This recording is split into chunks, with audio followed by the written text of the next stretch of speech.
শান্তিরবাজার নতুন petrol pump সংলগ্ন এলাকায় বাইকে দুর্ঘটনায় আহত এক।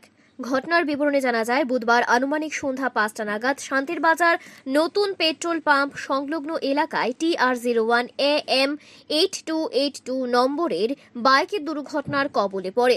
এতে করে বাইক চালক শুভজিৎ সুর জাতীয় সড়কে ছিটকে পড়ে গিয়ে গুরুতরভাবে আহত হয়। দুর্ঘটনার খবর পেয়ে দ্রুততার সহিত ঘটনাস্থলে উপস্থিত হয় শান্তিরবাজার দমকলের কর্মীরা। দমকল বাহিনীর কর্মীরা ঘটনাস্থলে উপস্থিত হয়ে আহত যুবককে উদ্ধার করে চিকিৎসার জন্য শান্তিরবাজার জেলা হাসপাতালে নিয়ে যায়।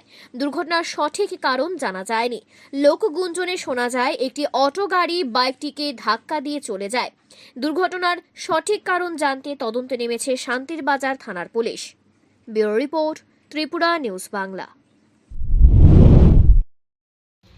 আমাদের অফিসে একটা কল আছে যে নতুন বিএসের সামনে একটা অ্যাক্সিডেন্ট, বাইক অ্যাক্সিডেন্ট। তো আমরা সঙ্গে সঙ্গে গেলাম। তো নিজে নিজে একটা রয়্যাল এনফিল্ড বাইক, শুভজিৎ সুর, 24-25 বছর এবং আনুমানিক একটা পয়সা হয়েছিল। যেটা আমরা সঙ্গে সঙ্গে আমরা গাড়ি দিয়ে নিয়ে আসলে শান্তিরবাজার হসপিটালে নিয়ে আমরা অ্যাডমিট করেছি। এর পরিচয় জানা গেছে? না, পরিচয় জানা গেছে না। পরিচয় বলতে শুভজিৎ সুর নামটা।